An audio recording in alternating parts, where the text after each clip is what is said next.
Hello everyone, I'm walking around in my garage once again, late at night, to do a movie review. So I'm a moron. Okay, so, this is going to be a review for Super 8, and let me just start off by saying,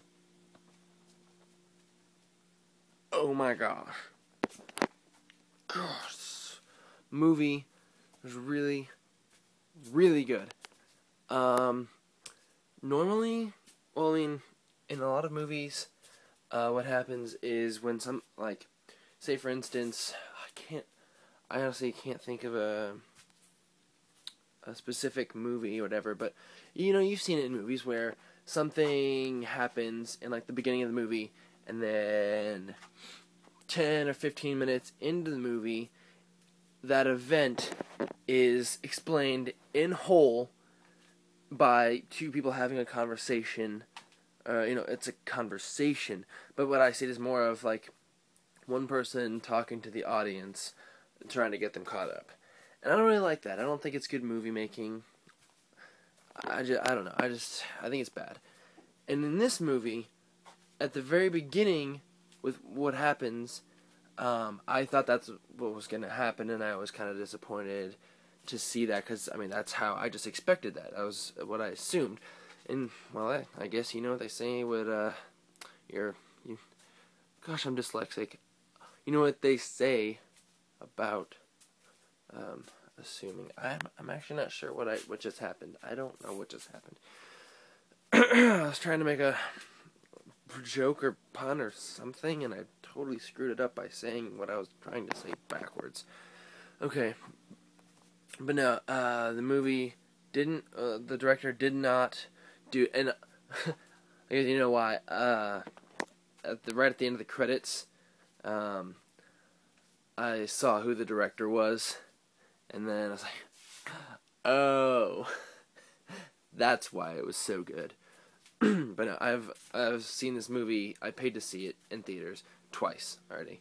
But anyway, no, the movie, it didn't go where I thought it was gonna. It didn't do the things I thought it was gonna do. That I would have considered bad. And the acting was all really good. For a bunch of kids or people in their early teens and stuff like that. Just all the acting was really good.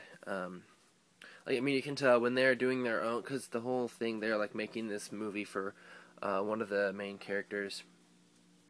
But you can tell it's scripted for them to act bad. So but that takes another level of actor to be able to purposely act subpar, So I just thought that all the acting was brilliant, and the story played out really well with this whole explaining an incident that is kind of in a way plays a major role in the movie. But it was all made really well. It was directed well. It was written incredibly well. The computer, I don't think there's a whole lot of computer graphics in it at all, which I personally like, when you can do a movie genuinely and go film, on location at places, and only use computer graphics where it's necessary, as in the giant four-armed alien, which I'm pretty sure that we don't have any of those just lying around for people to use it in their movies. So, the train crash, which, I thought looked really well, looked really good, really well made is what I was trying to say. But no, I think those were the only two things that were done by computer graphics, the train wreck and the alien. But yeah, no, oh my gosh, certain movies Star Wars prequels. I'm sorry, I had something in my throat there. Certain movies that won't be mentioned here, film only on green screen, and the actors really have nothing to go off of, and they just kind of have to pretend that they're doing something. So I think it was really good that they didn't use computer graphics except for where they needed it. So basically, what I'm trying to say here is that this movie gets 5 out of 5. I loved every second of the movie. I paid in theaters to see it twice. Not only did I personally pay to see it twice, but the first time I went, I took my little brothers, so I had to pay, I paid for their tickets as well. And then the second time I went with another friend and paid for her ticket as well. So I didn't just pay for me to see it twice. I paid for a lot of people to see it as well. That's how good this movie is. I just didn't care who I had to pay for. I just wanted to see it again. So, I mean, as soon as you can, go and see this movie. It is really good. And if you enjoy movies like I do, then you will love this movie as well. And since I'm absolutely atrocious at doing outros, I'm just going to press this little stop button. Okay, bye.